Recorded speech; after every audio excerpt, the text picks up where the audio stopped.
Hello everyone, Silently here and welcome back to another Bugrock of the Week episode. Today we're going to be taking a look at some more of the crazy and bigger bugs in the 1.14 update for the Bedrock edition of Minecraft. We've covered a few of the 1.14 bugs in the previous episode, however there is a lot more big and kind of crazy bugs in 1.14, such as entire groups of mobs being broken, lighting glitches, and also massive world corruption issues as well. So hopefully you guys do enjoy this episode, and let's hop into it. As per usual with these Bugrock episodes, all the bugs that I talk about will have bug report links down in the description of the video. If you have experienced any of the bugs that I talk about in this video and want to see them get fixed in future updates, then click on those links, upvote the bug reports, help get them confirmed, or just add some additional information, and that'll greatly help out the cause of getting them fixed in future updates. So the first bug that we're taking a look at is a pretty minor one having to do with pathfinding. Yet again, we've covered pathfinding issues so many times in this series. I've made 2 entire episodes directly dedicated to pathfinding.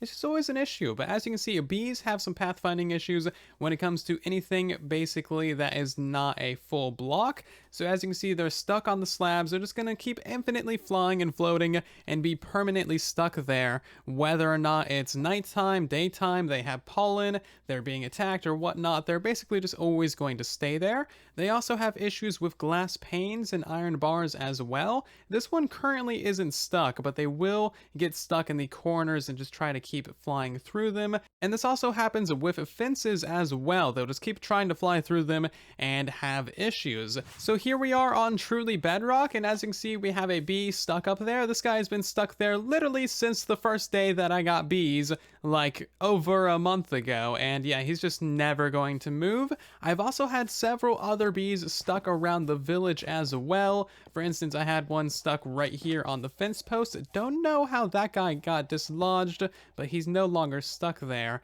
And overall, bees just have a really good time at getting stuck on all kinds of random small blocks in the world, especially bamboo as well. That is another major one. Mobs just still have no idea how to pathfind through bamboo. You can see we got cats, bees, pigmen, llamas. I'm surprised there's not like a villager or a pillager in there. Another bug having to do with bees is that sometimes a bee's nest will be completely cursed. This is not the first time we've had items like this in Bedrock Edition. If you remember, the Village and Pillage update came with cursed bells that you could not move around in your inventory. Now, I have not had the pleasure of being able to reproduce this one, but I do have a video of it that I'll show you in a second. But basically what happens is the bee nest will be stuck in a specific spot in your inventory. You won't be able to move it around. You won't be able to take it out of your inventory, place it down, or be able to put it into a different inventory such as a chest or ender chest. Now this can also glitch out entirely while it's also already inside of an inventory. So Liara had some people on her realm actually get cursed beehives permanently stuck in their ender chests, and they had to use World Edit to fix it. So be careful with the bee's nest, as these things can be rather broken at times. So here we have a little video from Masio. Hopefully I'm saying that correctly, but as you can see, the bee's nests are permanently stuck inside of his inventory and also inside of the chest as well. You can't move them around in the inventory, you can't place them down, they'll just teleport back. There's pretty much nothing that you can do. Even trying to open a chest while holding the cursed object does not work. You have to switch over to a different slot and then it'll work. But as you can see, there's also these cursed beehives inside of the chest that you cannot move.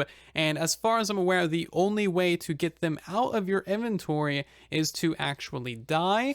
And to get them out of the inventory of like the chest or something, you have to break the chest. So they are rather cursed, so there's not much you can really do about them. And the final bee related bug that we have for this episode has to do with bees never leaving their hives or nests in the end dimension or nether. These have actual bees in them, and we have to actually break the hive for the bees to leave. And yes, I've experimented with this thoroughly, changing the time of day, going into the end dimension during the day and the night, and basically there is no way to make these guys leave their nest, which is rather unfortunate, as that means that we can only have bee farms in the overworld, not in the end dimension or the nether. So here we are in the nether as well, and it's the same story as the end dimension. Of course, the bees will never leave their beehives or nests naturally. The only way they're going to leave is if you actually go ahead and break it, in which case they will be very, very angry. This next one is a pretty small bug, but has actually massive impacts and is actually surprisingly easy to reproduce.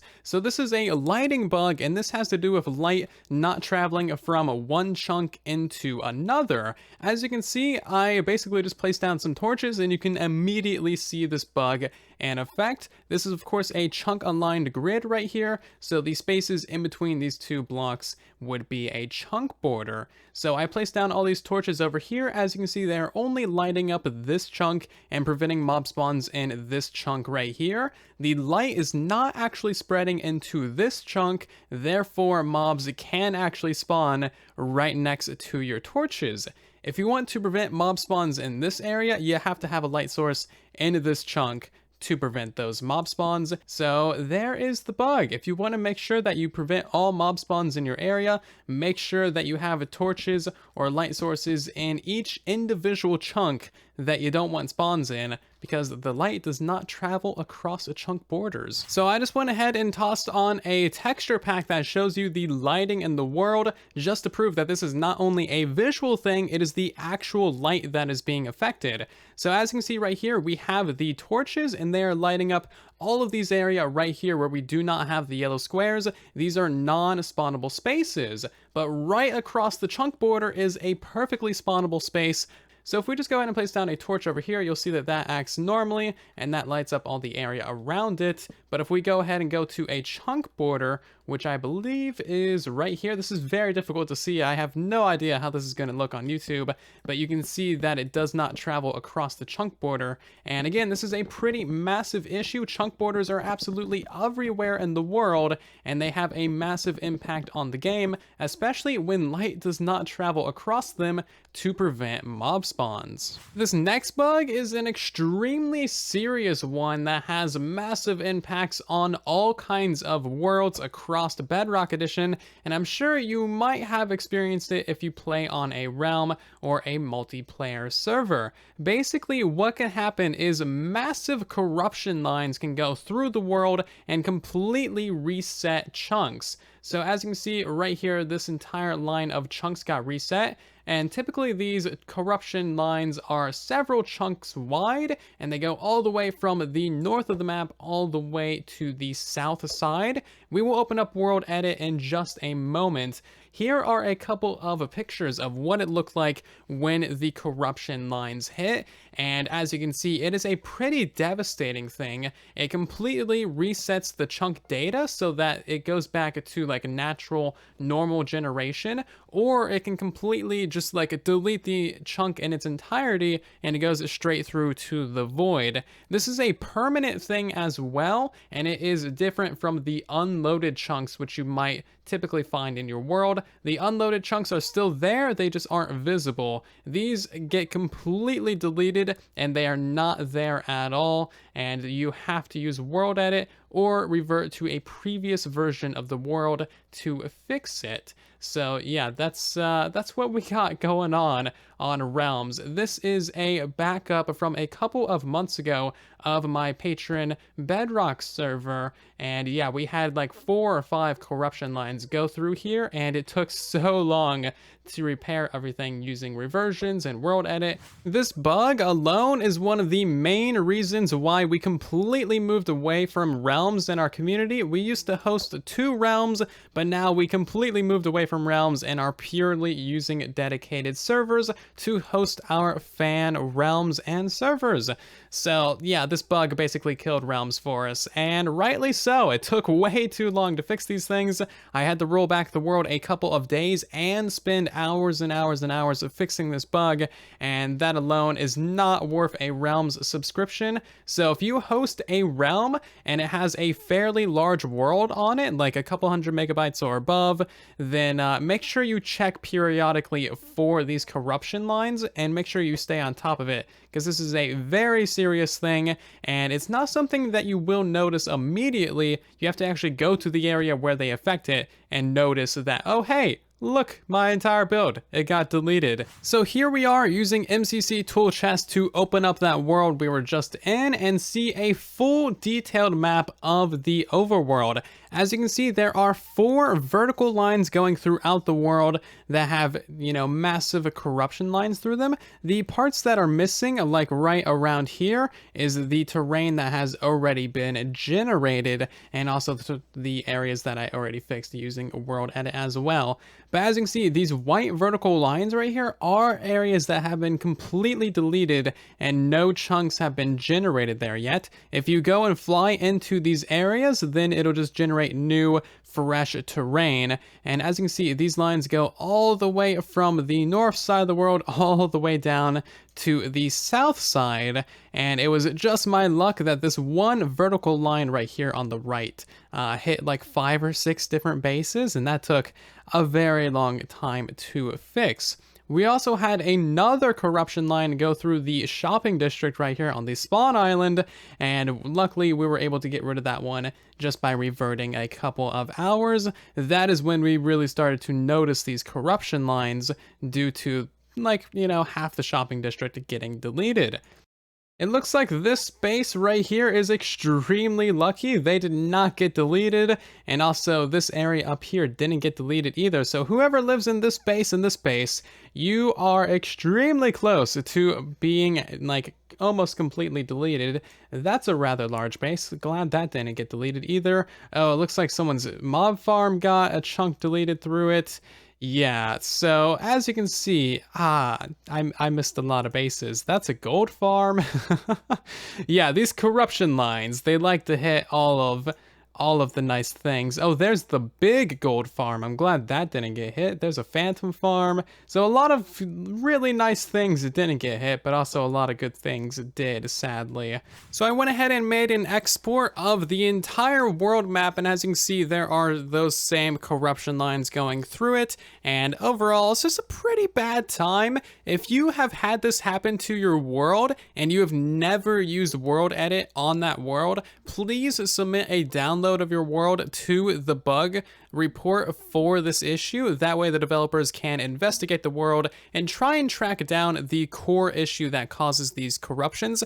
They don't want worlds that have ever had World Edit used on them, because that, introduces additional variables that could mess with the testing. This next one might seem extremely small and petty. However, this does actually have a pretty impacts on a lot of technical contraptions, especially when it comes to mob farms, trident killers, and sorting systems. So as you can see right here, we have 2 minecarts inside of this 2x2 space right here, and we're gonna go ahead and put in a third real quick just by pushing that into the blocks. And as you can see, they're already kind of pushing each other around, causing issues. Now the issue is that a 4th one is basically impossible to get in there, and they will most of the time never stay in there no matter what you do. This is kind of a massive issue, and it just doesn't work. As you can see, that one is pushing that one out of the blocks, and then if we go ahead and try and push that one back into it, it's going to push that one out and push itself out, and there's just nothing that you can do about this. This is kind of a brand new issue, as the minecarts never did this before, and honestly, it's just extremely annoying and frustrating. So something about the collisions and the hitboxes of the minecarts has changed in the 1.14 updates, and prevents you from being able to get a lot of them into a small area. Look at this, it's just painful. No, you stay in there, go back in there, and then it just doesn't work. This next one is kind of a PSA. If you happen to have a floor made out of trapdoors, especially above a lava lake, do not log out while you're standing on those trapdoors, because if you log out on top of those trapdoors and then log back in, you're going to fall through those trapdoors and it will not be a good time. As you can see, we're going to log in and we are now officially falling into lava. It is a bad time. It's a bad day. I broke my legs. I'm on fire. And overall, I would not recommend it. The final bug in this episode has to do with turtles being completely broken. Turtles will never, ever lay turtle eggs throughout the world. So as you can see, we can go ahead and summon in a baby turtle right there. And then we can also summon in a turtle with the tag of Go Lay Egg, which is a great tag. And this turtle will never lay eggs anywhere in the world. And basically, no matter what you do in the current updates, turtles will never lay any eggs, no matter what you do. This, of course, makes it impossible to get turtle shell helmets, arrows of the Turtle Master, potions of Turtle Master, splash potions, and lingering potions of Turtle Master, and basically makes the turtle egg like extremely rare and basically impossible to get in the current updates. So naturally, these guys completely broken. If you want to see more turtles in the game, go upvote the bug report, and then we'll have more nice, cute little baby turtles in the world, which is always a good thing because everybody loves seeing the baby turtles. Look how cute they are. And now they're sad. Quite a bit of a longer episode today, but hopefully you guys have enjoyed. A lot of bigger and more important bugs in this episode than we normally cover, so definitely show them some support by going to the bug reports, which are linked down in the description of the video. Upvote them, share some love with the bugs, that way hopefully they get fixed in the future updates. Anyway, hopefully you guys did enjoy this video. If you did, make sure to leave a like on the video, possibly subscribe if you're new here, and maybe share the episode around with people who you might think will enjoy it. And otherwise, I will see you all down in the comment section and in the next one. Thank you ever so much for watching. And then there was silence.